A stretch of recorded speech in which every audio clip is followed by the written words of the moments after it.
आप छोड़कर बीजेपी में शामिल होने वाले कैलाश गौलत विजवासन सीट से जीते। आप कैंडिडेट सुरेंद्र भारद्वाज को 11,000 से ज्यादा वोटों से हराया। कोंडली सीट से आम आदमी पार्टी के कुलदीप कुमार जीते। बीजेपी के प्रियंका गौतम को हराया। ओखला से आप कैंडिडेट अमानतुल्लाह खान जीते। कहा कि आज मेरे लिए खुशी का दिन नहीं है क्योंकि मेरी पार्टी सरकार नहीं बना पाई। आम आदमी पार्टी की हार पर स्वाति मालीवाल ने तंज कसा। कहा कि अंका रावण का भी खत्म हुआ था। महिलाओं के साथ दुर्व्यवहार करने वालों को ईश्वर सजा देते हैं।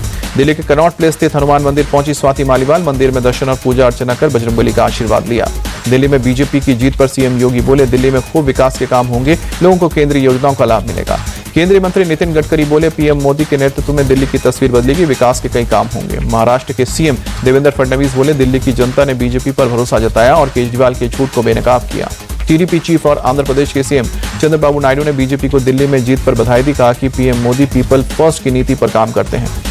उत्तराखंड के सीएम पुष्कर सिंह धामी बोले, दिल्ली की जनता ने डबल इंजन की सरकार को चुना, पीएम जो कहते हैं वो करते हैं। बंगाल बीजेपी के नेता शुभेंदु अधिकारी बोले, दिल्ली की जीत हमारी है, 2026 में बंगाल की बारी है।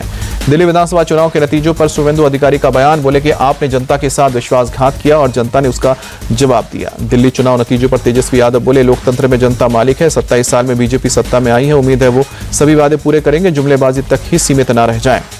सपा के सांसद रामगोपाल यादव बोले, जीत पर बीजेपी को ज्यादा खुश नहीं होना चाहिए, कांग्रेस ने बीजेपी को जिताया है, आपको हराया है। यूपी के मिल्कीपुर उपचुनाव में बीजेपी की बम्पर जीत। चंद्रभानु पासवान ने सपा कैंडिडेट अजीत प्रसाद को 61,000 वोटों से हराया। मिल्कीपुर में जीत का बीजेपी कार्यकर्ताओं ने जमकर जश्न मनाया, एक दूसरे को गुलाल लगाकर जीत की बधाई दी। पीएम मोदी बोले, मिल्कीपुर में बीजेपी की अभूतपूर्व जीत हुई है, हर वर्ग के लोगों ने बीजेपी का साथ दिया है।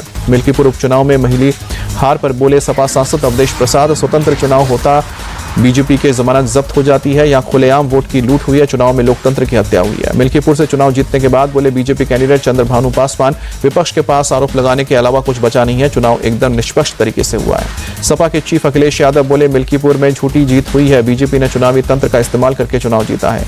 मिल्कीपुर में पार्टी की जीत पर बोले सीएम योगी, परिवारवाद और झूठ की राजनीति पर विराम लगेगा, जनता ने सपा के प्रोपागेंडा को नकारा है। तमिलनाडु के इरोड उपचुनाव में डीएम के कैंडिडेट चिराधीर कुमार वीसी ने जबाजी मारी, 91,000 से ज्यादा वोटों से चुनाव जीता।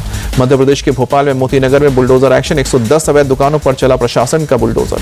यूपी के गोंडा और सीतापुर में बुलडोजर का एक्शन दिखा, सड़क पर हुए अतिक्रमण को हटाया गया।